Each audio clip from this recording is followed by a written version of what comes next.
Right. Okay. All right.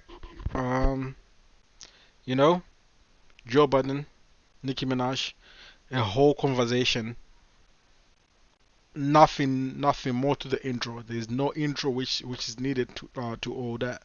So listen, I'm just gonna jump into it and we'll see where we go. I'm probably gonna be pausing a little bit, but here we go. A conversation with Me. Thank you for having me. How are Nicki you? Minaj I'm well. and I'm Joe blessed and Budden. Highly favored.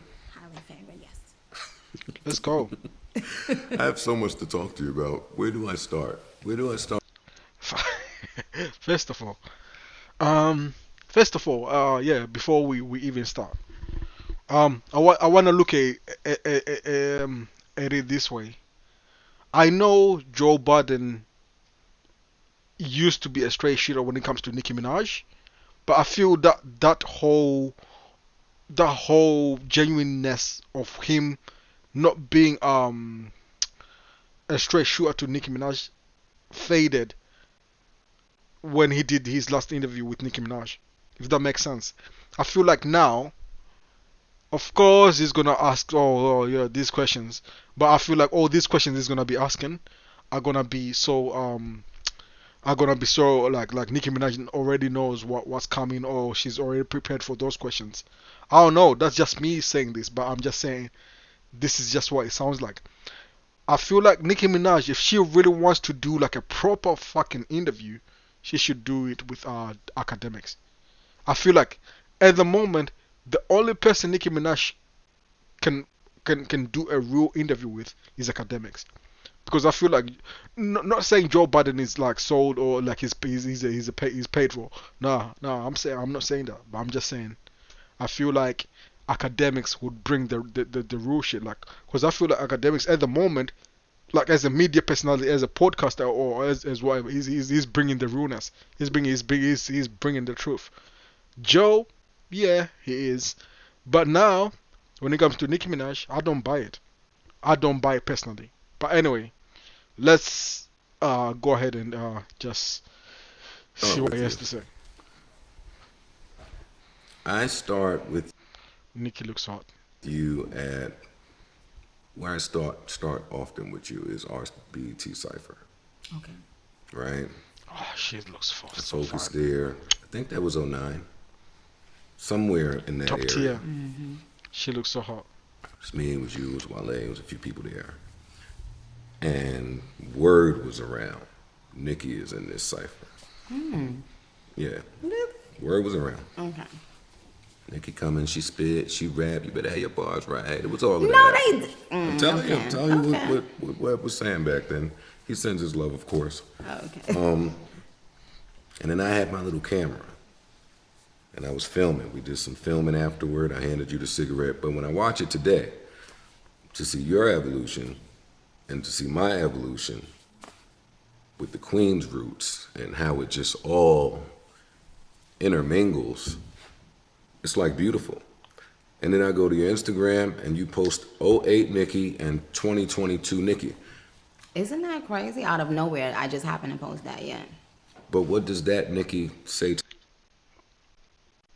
Can am I um Nicki's little accent? I don't know whether it's an accent or it's not the way she talks. Like is not the way she talks. I don't understand it. Like, does she always do that shit? Can Bob's tell me like is that the way she talks? I don't understand. I don't know, man. This is what I mean about Nicki Minaj, man. Like that's all that little bullshit. Like I really don't like it. I don't know. But anyway, all right. that Nicki? I wish that then I would have appreciated more things. I wish I would have appreciated myself more, my look more, um, that raw talent that wasn't so jaded and tainted with the ridicule from other people. You know what I'm saying? Like, Even that early.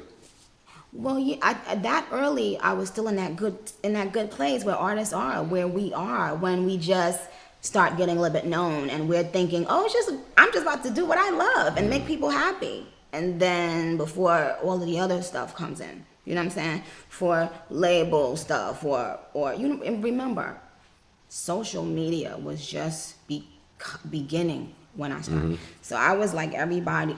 I was a lot of people's guinea pig.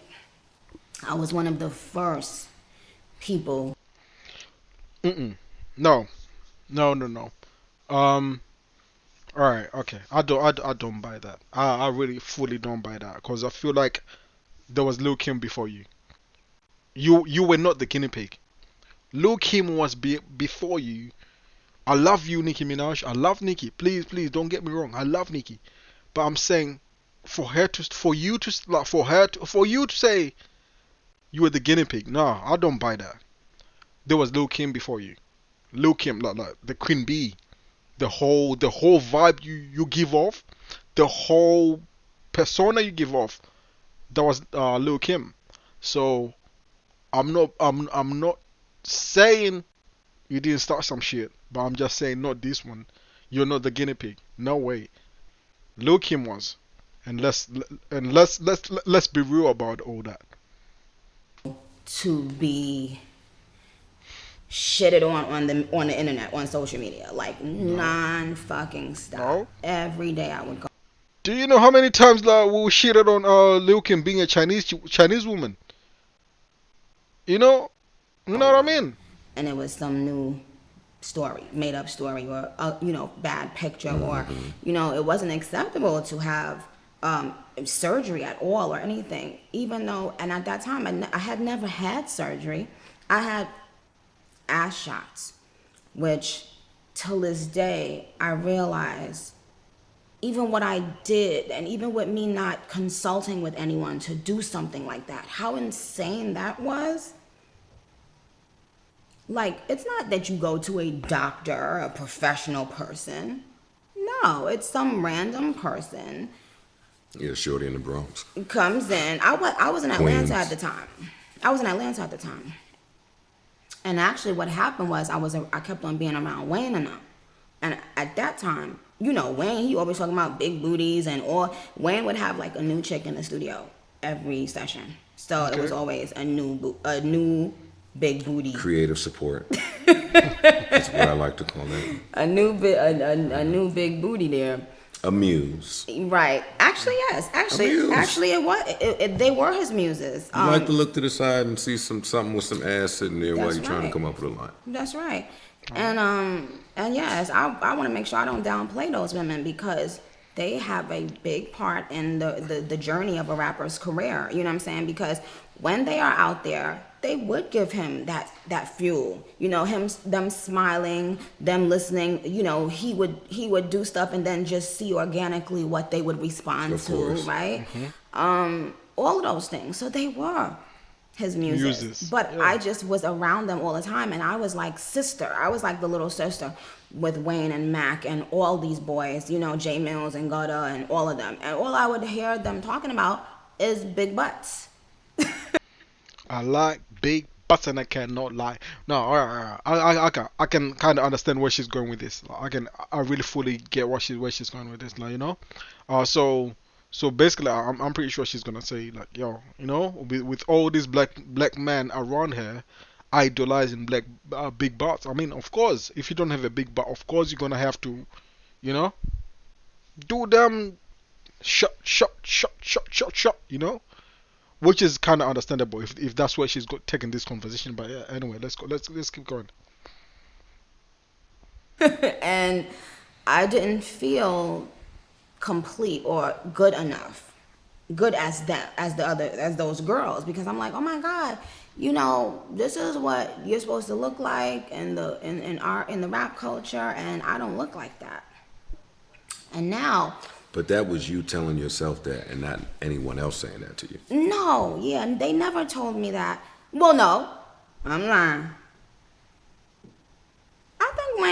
I think they said stuff sometimes jokingly.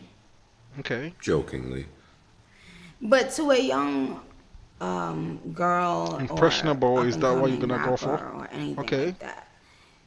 When it's from someone like Lil Wayne, it matters, like, so It means a even lot. if they're joking, they don't know that the person that is All right. Okay. Yeah. Okay. With this point she's trying to make right here, I fully understand. Listen, if someone you kind of idolize, or if that's like your peer who you think like, or your manager, or like, or someone who's above you, says certain shit about certain things, like whether it's like, oh, they fucking love big bars, or whatever. I can understand where she's coming from. I really do fully understand where she's coming from right here, and she yeah, and this is this is like very understandable. It's so like factual, and yeah, yeah. All right, I understand this part of it. there in that room with them is not finding it funny. They're thinking that, and now that I'm older, I understand. Sometimes you'll say something in front of someone, and you're thinking that they know that they're pretty, or they know that they're smart, or they know that they're talented, or whatever. You're thinking that this is what this person thinks about themselves, so you'll say certain things around them or to them. But a lot of times you don't know how insecure a person is or what their insecurities are. So when you say certain things, if around women especially, you can never take them back. You know what I'm saying? Facts. Facts. So where they might have been playing with me, probably thinking, oh, she's confident, she's good in her own skin, da da da da. They don't know probably that I always had that insecurity. So they're just joking. They didn't mean any harm, but it wasn't a joke to me. I was laughing, but I didn't find it funny. And that was the experience then. I ask because today it almost seems like there is a female rapper starter kit Thank you. that you have to have Thank before you. you come in. Absolutely. Well, I try to stay out of women's business. well, okay. All right, Joe. All right. I'm glad you brought this up, and I want to hear what Nicki Minaj has to say about all this stuff, because to be honest, she took a little bit of the female starter kit from someone else. And I want her, like, listen, this is the only thing which with Nicki Minaj. I wanted to acknowledge the fact that she took off Lil Kim, and I really hope she's gonna say, oh yeah, you know what? There's always someone behind you, someone you kind of idolize, whether you want to acknowledge it or not. But there's always someone you kind of idolize a little bit before you, and I want I'm hoping Nicki Minaj is gonna say, oh, you know what? Yeah, I kind of idolized Lil Kim, and I took off Lil Kim. But let's see. But, It's rapper's business. and that's the thing. So what do you think about even the evolution of that? From it being a joking thing to Wayne saying it to you to now would be like, all right, we can't even, it don't matter that you can spit. It don't matter that you look great, you feel great. For us to back you, you gotta, You know what it is, Joe? I don't think it's the men really anymore, especially. I think it's the women. I think it's the girls, what their perception of a female rapper is. And they think this is what I have to look like.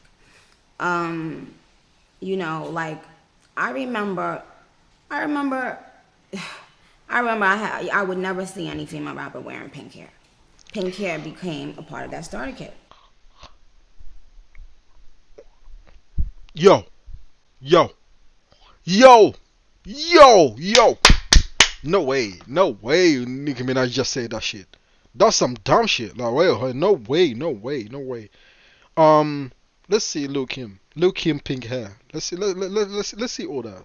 Now, because I'm saying all this because I feel like Nicki Minaj is trying to play down Lil Kim, and I fucking love Nicki Minaj, man. I'm just saying, man.